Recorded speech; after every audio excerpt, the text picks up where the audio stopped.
नमस्कार, किसान समाचार में आप सभी का स्वागत है। मैं हूं संतोष चौधरी। तो चलिए सबसे पहले नजर डालते हैं मुख्य समाचारों पर। प्रधानमंत्री मंगलवार को उत्तर प्रदेश के प्रयागराज का करेंगे दौरा। 2 लाख से अधिक महिलाएं रहेंगी उपस्थित। 200 से अधिक पूरक पोषण निर्माण इकाइयों की रखेंगे आधारशिला। स्वयं सहायता समूहों को 1000 करोड़ रुपए का करेंगे हस्तांतरण। लगभग 16 लाख महिलाएं होंगी लाभान्वित। प्रधानमंत्री मुख्यमंत्री कन्या सुमंगल योजना की 1 लाख से ज्यादा लाभार्थियों को करेंगे धनराशि हस्तांतरित।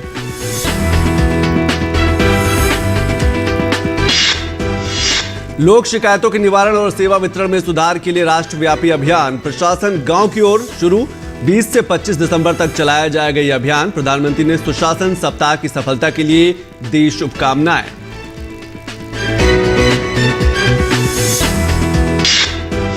रेल मंत्री अश्विनी वैष्णव ने नई दिल्ली स्टेशन से हरियाणा के पाली तक रेल लाइन का किया निरीक्षण। राजस्थान के काठुआस लॉजिस्टिक पार्क में नए गतिशक्ति कंटेनर के ट्रायल रन को दिखाई हरी झंडी। कहा, नए कंटेनर को खास तौर पर किसानों और छोटे कारोबारियों को ध्यान में रखकर किया गया है तैयार।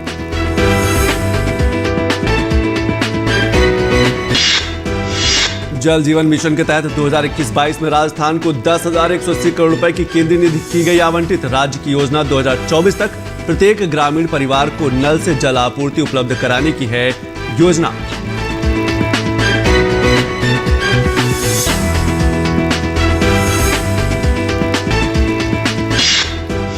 और कड़ाके की ठंड से ठिठुरा उत्तर पश्चिम भारत। अगले 3 दिन तक जबरदस्त शीतलहर जारी रहने की संभावना। दिल्ली में 3.2 डिग्री दर्ज किया गया न्यूनतम तापमान। किसानों को मवेशियों का खास ध्यान रखने की दी गई है सलाह।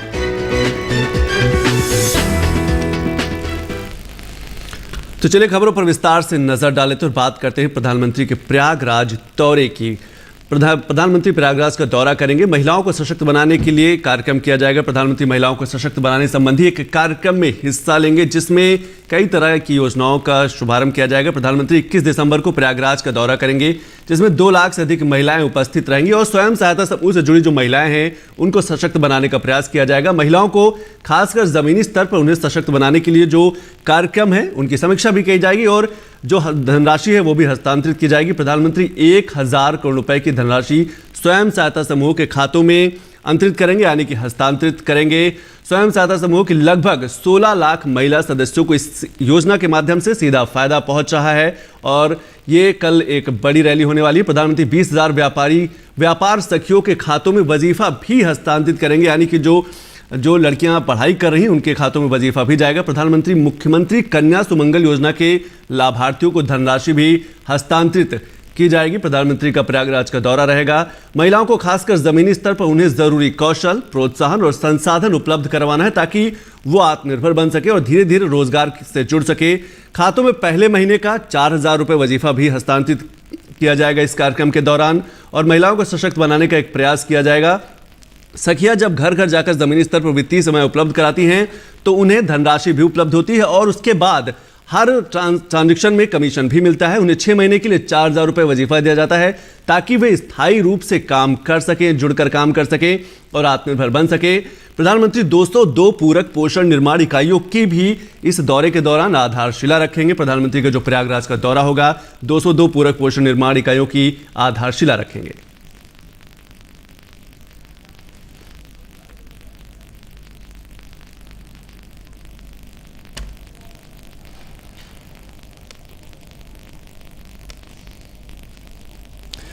और केंद्रीय रेल मंत्री अश्विनी वैष्णव ने रविवार को नई दिल्ली स्टेशन से हरियाणा के पाली तक रेल लाइन का निरीक्षण किया और उसके बाद राजस्थान के काठुआस लॉजिस्टिक पार्क में नए गतिशक्ति कंटेनर के ट्रायल रन को हरी झंडी दी। हमारे संवाददाता अभिषेक सिंह से खास बातचीत में उन्होंने कहा कि इस नए कंटेनर को खास तौर पर किसानों और छोटे कारोबारियों को ध्यान में रखकर बनाया गया है जिससे रेल के जरिए माल ढुलाई सुगम होगी और लॉजिस्टिक कास्ट में भी कमी आएगी। भारत में माल ढुलाई ज़्यादातर सड़क माध्यम से, सड़क के जरिए होता है और रेलवे लगातार इसमें अपनी हिस्सेदारी बढ़ाने की कोशिश कर रहा है और इसी को लेकर के क्योंकि रेलवे में जो लागत है माल ढुलाई की वो काफ़ी किफ़ायती होता है, तो ऐसे में रेलवे जो है गति शक्ति कंटेनर की शुरुआत करने जा रही है और इस पर बातचीत के लिए हमारे साथ मौजूद है रेल मंत्री अश्विनी वैष्णव जी। हम उनसे पूछते हैं, सर क्या है ये गति शक्ति कंटेनर? माननीय प्रधानमंत्री श्री नरेंद्र मोदी जी का विजन है कि हमारे जो छोटे उद्यमी, छोटे किसान, छोटे कारोबारी, छोटे बिजनेसमैन, उनके लिए एक ऐसी व्यवस्था हो, ऐसी सुगम व्यवस्था हो जिससे कि अपने सामान को कम कीमत पे सेफली देश के किसी भी कोने में पहुंचा सके, लॉजिस्टिक्स की कॉस्ट कम हो। ये व्यवस्था देखने के लिए कुछ इनोवेशन किए गए हैं। उस इनोवेशन में कंटेनर, आप देखते हैं कंटेनर 20 फुट या 40 फुट का होता है, बड़ा कंटेनर होता है, उसमें केवल बड़े व्यापारी ही उसमें काम कर सकते हैं। छोटों के लिए क्या, तो इसके लिए एक स्पेशल गति शक्ति बॉक्स की व्यवस्था की गई है, जो अभी आपने देखा किसानों के लिए टॉप लोडिंग वाली व्यवस्था, जैसे धान, बाजरा, गेहूं, कुछ भी ऊपर से आराम से लोड करके आराम से अनलोड किया जा सके। सर, जिस तरीके से माल ढुलाई को लेके हम लोग देखते हैं कि डीएफसी हो या फिर रेलवे में फ्रेट में डबल स्टैक कंटेनर को भी लॉन्च किया गया है, तो इसके क्या इस गति शक्ति कंटेनर के आने के बाद ट्रिपल स्टैक कंटेनर के लिए भी कोई जगह हो? बहुत अच्छी बात कही आपने। इसमें इनोवेशन में ट्रिपल स्टैक की भी व्यवस्था की जा रही है। अभी थोड़े दिनों पहले उसकी ट्रायल किया गया है, सेफ्टी ट्रायल। रेलवे में हर चीज़ बहुत ही सावधानी से की जाती है, तो सेफ्टी ट्रायल किया गया है। अब सेफ्टी ट्रायल के कंप्लीट होने के बाद में उसका कॉमर्शियल लॉन्च करेंगे। सर, लॉजिस्टिक कॉस्ट में कितना कमी आएगा? हमारा इसमें मुख्य उद्देश्य है छोटे व्यापारियों के लिए, छोटे किसानों के लिए लॉजिस्टिक्स की कॉस्ट में कमी आए। ये ध्यान रख के हमें लगता है कि इससे सिग्निफिकेंट कमी आएगी। एक बार प्रैक्टिकली इसको चलाएंगे तब उसका एक्चुअल रिजल्ट आएगा, लेकिन सब्सटैंशियल कमी आएगी। तो निश्चित तौर पर ये भारत के किसानों के लिए और छोटे व्यापारियों के लिए, जिन्हें माल ढुलाई के लिए बड़े कंटेनर बुक करवाने पड़ते थे, अब उन्हें ऐसा नहीं करना पड़ेगा। उनके लिए जो है गति शक्ति कंटेनर, जो छोटा कंटेनर होगा, वो उनके लिए उपलब्ध होगा। कैमरामैन लोकनाथ के साथ अभिषेक सिंह। और लोक शिकायतों के निवारण और सेवा वितरण में सुधार के लिए राष्ट्रव्यापी प्रशासन गांव की ओर अभियान की शुरुआत होगी। केंद्रीय मंत्री डॉक्टर जितेंद्र सिंह सुशासन सप्ताह का उद्घाटन करेंगे। प्रधानमंत्री ने सुशासन सप्ताह की सफलता के लिए शुभकामनाएं दी हैं। इस अभियान में भारत सरकार के सभी मंत्रालय, विभाग, सभी राज्य सरकारें और जिले भाग लेंगे। 700 से अधिक जिला कलेक्टर प्रशासन गांव की ओर में भाग लेंगे और जिला कलेक्टर समयबद्ध शिकायत निवारण हेतु तहसील, पंचायत समिति मुख्यालय में दौरा करेंगे। जिलों, तहसीलों में प्रशासनिक सुधारों के लिए प्रधानमंत्री के विजन को कार्यरत करना है। सुशासन सप्ताह की प्रगति की निगरानी www.pragatiportal.go.in पर आप देख सकते हैं। कलेक्टर जिले की सफल सुशासन पद्धति, लोक शिकायत का सफलतापूर्वक निवारण पोर्टल पर प्रस्तुत करेंगे। सुशासन पद्धतियों को जिलावार वीडियो क्लिप भी बनाए जाएंगे ताकि उनकी रखरखाव किया जा सके। केंद्रीय मंत्री डॉक्टर जितेंद्र सिंह सुशासन सप्ताह का उद्घाटन करेंगे। प्रधानमंत्री ने सुशासन सप्ताह की सफलता के लिए शुभकामनाएं दी हैं।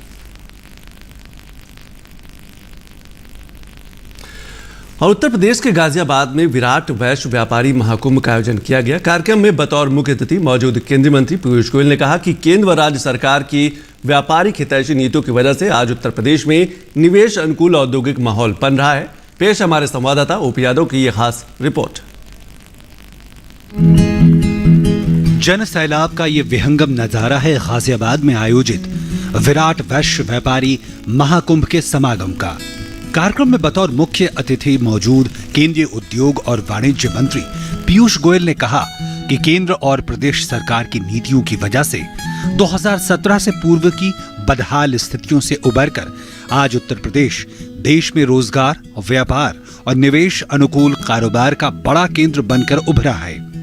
भू माफिया को खत्म करने का काम, इस प्रदेश में सभी को सामान्य न्याय देने का काम, इस प्रदेश में फिर एक बार उद्योग को प्रोत्साहन देने का काम, इसको देखते हुए माननीय मुख्यमंत्री योगी आदित्यनाथ जी का हम जितनी सराहना करें वो कम है।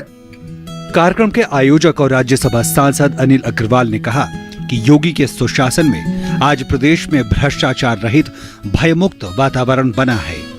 भारतीय जनता पार्टी की सरकार आने के बाद उत्तर प्रदेश में एक ऐसा पॉजिटिव माहौल बना है, सुरक्षा का माहौल बना है, जिससे व्यापारी भाई अपना व्यापार अच्छे से कर पा रहे हैं। कार्यक्रम में मौजूद व्यापारियों ने राष्ट्र और समाज सेवा में वैश्य समाज की अतुलनीय भागीदारी को रेखांकित किया। यूपी के आगे बढ़ाने में इस समाज कैसे योगदान कर सकता है, क्या कंट्रीब्यूशन रहा है, उसी बात की चर्चा आज हुई। इस आयोजन का मतलब ये है कि हमारी भी बहुत बड़ी भागीदारी राजनीतिक रूप से होनी चाहिए। सबसे ज़्यादा कंट्रीब्यूशन है, जो जीडीपी है उसको बढ़ाने में सबसे ज़्यादा टैक्स देते हैं, और जो राजनीतिक भागीदारी है वो काफ़ी कम है। ऐसे में राजनीति में समाज की भागीदारी सुनिश्चित कराने के मकसद से आयोजित इस कार्यक्रम के दौरान राज्यसभा सांसद और कार्यक्रम के आयोजक अनिल अग्रवाल ने प्रधानमंत्री नरेंद्र मोदी के नए भारत की संकल्पना को मजबूती प्रदान कराने के प्रति भी वैश्य समाज की प्रतिबद्धता दोहराई। प्रदेश सरकार ने केंद्र सरकार के सहयोग से न केवल उत्तर प्रदेश में अपराध और भ्रष्टाचार मुक्त शासन देने का काम किया है, बल्कि रोजगार, व्यापार और कारोबार के साथ उद्योग अनुकूल माहौल बनाने का भी महत्वपूर्ण प्रयास किया है। मेरे सहयोगी कैमरामैन सेल्वराज के। और केंद्र सरकार के प्रमुख कार्यक्रम जल जीवन मिशन के तहत राज्य के प्रत्येक ग्रामीण परिवार को नल जल आपूर्ति प्रदान करने के लिए राजस्थान में मिशन मोड दृष्टिकोण अपनाया जा रहा है। भारत सरकार 2024 तक देश के प्रत्येक ग्रामीण घर में नल के पानी की आपूर्ति का प्रावधान करने के लिए राज्यों को हर संभव सहायता प्रदान कर रही है। जल जीवन मिशन के कार्यान्वयन के लिए फंड का कोई अभाव नहीं है। हर घर जल अर्जित करने में राजस्थान की सहायता के लिए केंद्रीय जल शक्ति मंत्री गजेंद्र सिंह शेखावत ने 2021-22 में जल जीवन मिशन के लिए 10,180 करोड़ रुपए के केंद्रीय आवंटन को मंजूरी दी है, जो 2020-21 में आवंटित 2,522 करोड़ रुपए की तुलना में 4 गुना अधिक है। राजस्थान देश में पानी की सबसे अधिक कमी वाला राज्य है, जहां मानसून अल्प और बहुत कम समय के लिए आता है। दशकों से यहां की महिलाओं और बच्चों ने पूरे परिवार के लिए पानी लाने की जिम्मेदारी उठाई है, जिसके कारण उनके जीवन की गुणवत्ता और शिक्षा का स्तर प्रभावित हुआ। राज्य में पानी की खोज में महिलाओं और बच्चों को नंगे पांव दूर दूर तक जाना आम बात रही है। जल जीवन मिशन महिलाओं की कठिनाई को दूर करने का भगीरथ कार्य कर रहा है, जिससे कि उनके जीवन में सुधार लाया जा सके और जीवन की सुगमता को और बढ़ाया जा सके। अगले 5 साल यानी कि 2025-26 तक के लिए 9,032 करोड़ रुपए की निश्चित फंडिंग है। राजस्थान के ग्रामीण क्षेत्रों में इस विशाल निवेश से आर्थिक गतिविधियों में तेजी आएगी और ग्रामीण अर्थव्यवस्था को बढ़ावा मिलेगा। इससे गांवों में रोजगार के नए अवसर भी सृजित होंगे। और अब बात करेंगे बुंदेलखंड की। बुंदेलखंड में कारीगरों के लिए स्वरोजगार योजना के केवीआईसी ने उत्तर प्रदेश के माध्यम से शुरुआत की है। केवीआईसी ने उत्तर प्रदेश के बुंदेलखंड क्षेत्र में ग्रामीण कारीगरों को सशक्त बनाने के लिए एक स्वरोजगार योजना शुरू की है, जिसमें जो छोटे कारीगर उनको जोड़ा जाएगा। बुंदेलखंड क्षेत्र के सैकड़ों लोगों ने खादी एवं ग्रामोद्योग आयोग की स्वरोजगार गतिविधियों से जुड़कर आत्मनिर्भरता की ओर एक पहला कदम बढ़ाया है। ग्रामीण कारीगरों के बीच बिजली से चलने वाले कुम्हार के पहिए, मधुमक्खी के बक्से वितरित किए जा रहे हैं, ताकि ग्रामीणों को आत्मनिर्भर बनाया जा सके और छोटे छोटे रोजगार से उन्हें जोड़ा जा सके। ग्रामीण कारीगरों को अगरबत्ती बनाने की मशीनें भी वितरित की गई है। खादी ग्रामोद्योग आयोग के माध्यम से इस योजना को विस्तार दिया जा रहा है और उत्तर प्रदेश के बुंदेलखंड से इसकी शुरुआत की गई। वितरित किए गए उपकरणों में 200 मधुमक्खी के बक्से, 100 इलेक्ट्रिक कुम्हार के पहिए भी कुम्हारों को दिए गए, यानी कि जो मिट्टी के काम करने वाले जो कारीगर हैं उनको बढ़ावा दिया जा रहा है। 50 अगरबत्ती बनाने वाली मशीनें भी शामिल की गई, इस कार्यक्रम के माध्यम से वितरित की गई और युवाओं को भी जोड़ा जा रहा है, जो अपने आसपास छोटा रोजगार कर सकते हैं। बुंदेलखंड क्षेत्र में रोजगार सृजन की बहुत बड़ी संभावनाएं हैं। बस जरूरत है कि योजनाओं का फायदा पारदर्शी तरीके से लोगों तक पहुंच सके। केवीआईसी यानी कि खादी ग्रामोद्योग का फोकस है, जहां किसानों, बेरोजगार युवाओं और महिलाओं के लिए स्वरोजगार पैदा करना है, ताकि उनको आर्थिक रूप से मजबूत बनाया जा सके। इन परियोजनाओं की मदद देने के लिए केवीआईसी ने 75 करोड़ रुपए की सब्सिडी राशि भी वितरित की है, जिसका फायदा आने वाले दिनों में वहां के जो छोटे कारीगर हैं उनको मिलेगा। बुंदेलखंड क्षेत्र में 16 खादी संस्थान काम कर रहे हैं, जिनमें महिला कारीगरों द्वारा कताई और बुनाई का काम किया जाता है, यानी कि महिलाओं को आत्मनिर्भर बनाने का भी प्रयास लगातार किया जा रहा है।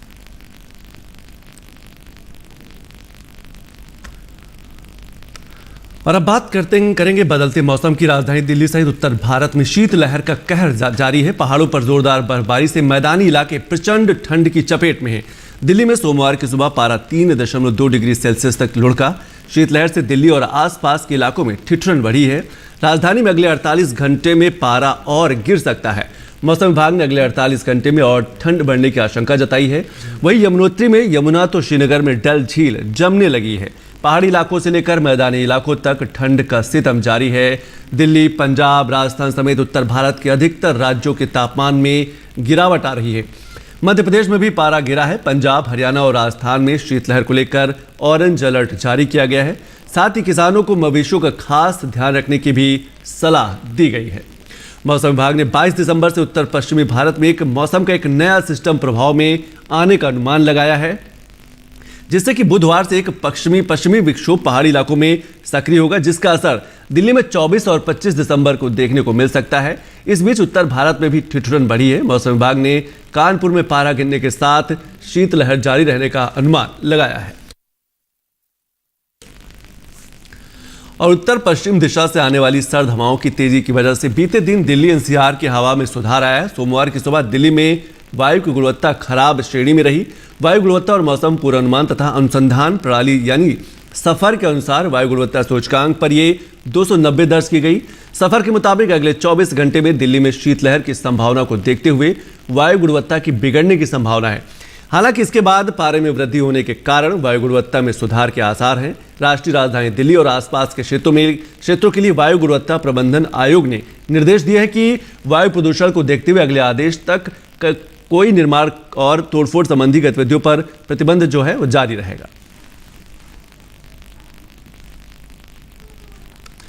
और जम्मू कश्मीर में बिजली के निजीकरण के विरोध में कर्मचारियों की 3 दिनों से जारी हड़ताल के बीच बिजली बहाल करने के लिए सेना ने जिम्मा संभाल लिया है। सेना ने जम्मू के साथ लगते मीरा साहिब गलैडनी ग्रिड स्टेशनों पर जिम्मेदारी संभाल ली है। सेना की 237 इंजीनियर्स कोर ने रविवार देर शाम को मीरा साहिब, टाली मोड और गलैडनी के अलावा अन्य ग्रिड स्टेशनों पर मोर्चा संभाल लिया। मीरा साहिब ग्रिड स्टेशन से सीमावर्ती 350 गांवों को बिजली की आपूर्ति सोमवार को बहाल हो जाने की उम्मीद है। इससे पूर्व जम्मू के डिविजनल कमिश्नर राघव लंगर, जम्मू के एडीजीपी मुकेश सिंह के साथ रविवार को power employees and engineers coordination committee के सदस्यों की दूसरे दौर की बैठक हुई। वो बेनतीजा रही, जिसके बाद डिवकॉम ने सेना को पत्र लिखकर आवश्यक सेवाएं उपलब्ध करवाए जाने की गुहार लगाई थी। और अब नजर डालते हैं मौसमी खेती पर और देखते हैं कि इस मौसम में जो किसान हैं अपनी फसलों का कैसे रखे ध्यान।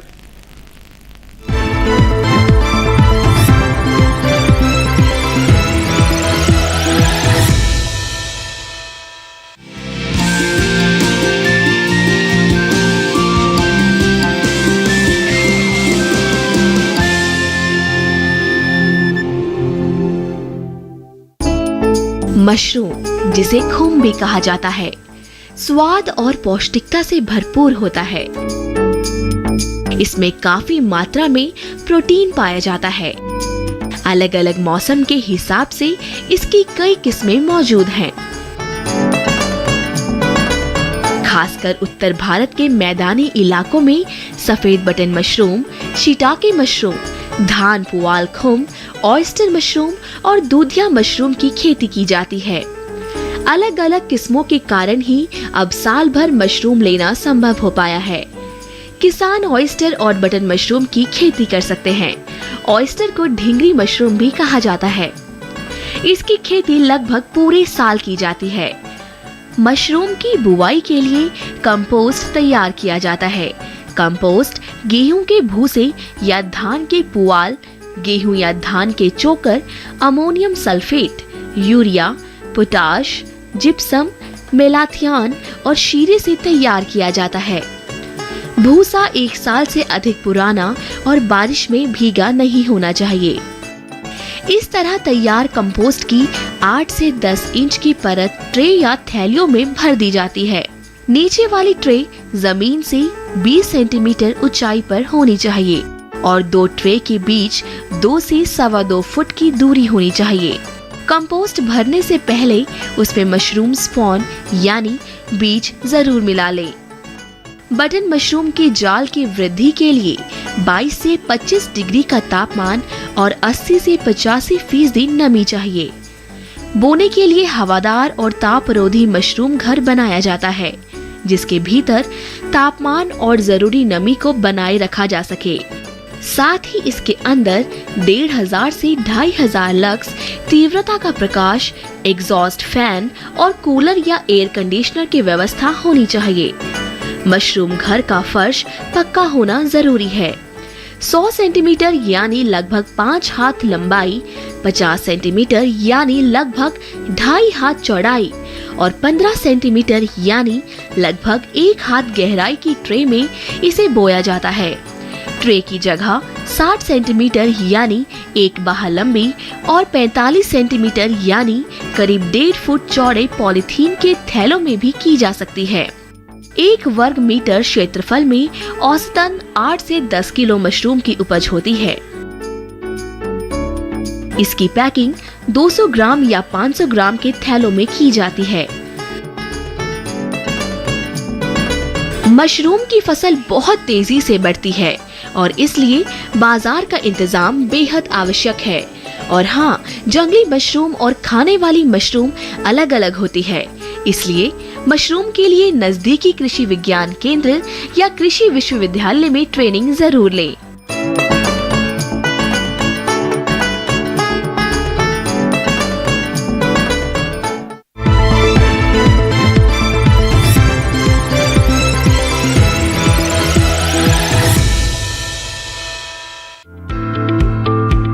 जम्मू कश्मीर में गेहूं की बुवाई करें, गेहूं के खेत में सिंचाई करते रहें, गेहूं के खेत में निराई भी कर सकते हैं। साथ ही सरसों के खेत में निराई और गुड़ाई कर लें। सरसों के खेत से जल निकासी की उचित व्यवस्था करें। यहाँ गोभी के खेत में भी निराई और गुड़ाई कर सकते हैं। अभी तिल के खेत में निराई और गुड़ाई करें। जम्मू कश्मीर में प्याज के खेत में पर्याप्त नमी बनाए रखें, वहीं प्याज की रोपाई कर सकते हैं। इसके अलावा चने के खेत में निराई करने का सही समय है। किसान मटर के खेत में निराई करते रहें। मटर के खेत से पानी की निकासी का प्रबंध कर सकते हैं। जम्मू कश्मीर में लहसुन की रोपाई कर लें। उत्तराखंड में गेहूं के खेत में सिंचाई कर लें। गेहूं के खेत में निराई और गुड़ाई करते रहें। किसान आलू के खेत में जरूरी उर्वरक डालें। वहीं गन्ने के खेत में सिंचाई कर सकते हैं। गन्ने के खेत में निराई और गुड़ाई भी करें। गन्ने की कटाई करते रहें। इसके साथ ही अरहर के खेत में पर्याप्त नमी बनाए रखें। अरहर के खेत में सिंचाई करते रहें। उत्तराखंड में तिल के खेत में निराई और गुड़ाई कर सकते हैं। किसान काबुली चने की बुवाई कर लें। काबुली चने के खेत में निराई और गुड़ाई करने का समय उपयुक्त है। साथ ही गाजर के खेत में जरूरी उर्वरक का प्रयोग करें। उत्तराखंड में गाजर के खेत में पर्याप्त नमी बनाए रखें।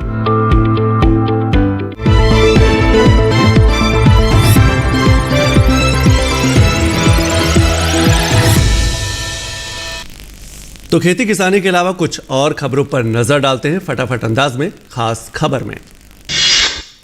संसदीय कार्य मंत्री प्रहलाद जोशी ने संसद में गतिरोध खत्म करने के लिए बुलाई सदन के नेताओं की बैठक में शामिल नहीं हुए विपक्ष के नेतागण। विपक्षी सांसदों ने सत्ता पक्ष पर विपक्ष को बांटने का लगाया आरोप।